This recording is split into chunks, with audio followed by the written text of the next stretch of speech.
ગુજરાતમાં બાકીના ભારતની તુલનામાં વધુ ડેટા સેન્ટર ક્ષમતા સ્થાપિત થશે। આગામી 2-3 વર્ષમાં ગુજરાતમાં બાકીના ભારતની તુલનામાં વધુ ડેટા સેન્ટર ક્ષમતા સ્થાપિત થશે। રાજ્યમાં હાલ સૌથી વધુ ફોર્ચ્યુન 500 કંપનીઓ કાર્યરત છે, જે ગુજરાતને વૈશ્વિક મૂડી માટે પસંદગીનું કેન્દ્ર બનાવે છે। ફિક્કીની નેશનલ એક્ઝિક્યુટિવ કમિટી મીટિંગને સંબોધતા ગુજરાતના મુખ્યમંત્રી શ્રી ભૂપેન્દ્રભાઈ પટેલે રાજ્ય માટે $1 ટ્રિલિયન અર્થતંત્ર લક્ષ્ય અને રાષ્ટ્રીય જીડીપીમાં ગુજરાતનો હિસ્સો 10% સુધી વધારવાનો ઔદ્યોગિક રોડમેપ રજૂ કર્યો।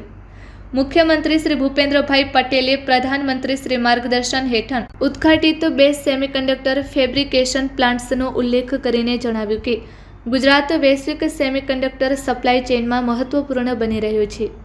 ગિફ્ટ સિટીમાં હવે AI centre of excellence, data centres અને ફિટનેસ ઇન્ફ્રાસ્ટ્રક્ચર સ્થાપિત છે।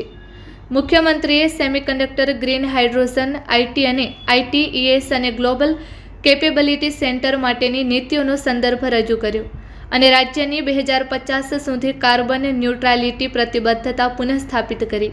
તેમણે મહિલાઓ દ્વારા નેતૃત્વવાળી વિકાસને ઢાંચાગત પ્રાથમિકતા આપતા મુદ્રા યોજનાના સ્ટાર્ટઅપ્સમાં મહિલાઓની મજબૂત ભાગીદારીને સમાવેશ કર્યો।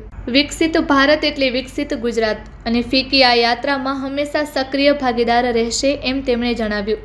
ઉપમુખ્યમંત્રી શ્રી હર્ષ સંઘવી ફિક્કી દ્વારા આયોજિત ઇન્ડસ્ટ્રી ઇન્ટરેક્ટિવ સેશનમાં ગુજરાતના આગામી ઔદ્યોગિક વિસ્તરણ માટે data centres, semiconductors, global capability centres તેમજ રક્ષા અને વિમાન ઉત્પાદનને સનરાઇઝ સેક્ટર્સ તરીકે ઓળખવામાં આવ્યા। ડેટા ઇન્ફ્રાસ્ટ્રક્ચર અંગે તેમણે દાવો કર્યો કે આગામી 2 થી 3 વર્ષમાં ગુજરાતમાં સ્થાપિત થનારી ડેટા સેન્ટર ક્ષમતા બાકીના ભારતની તુલનામાં વધુ હશે।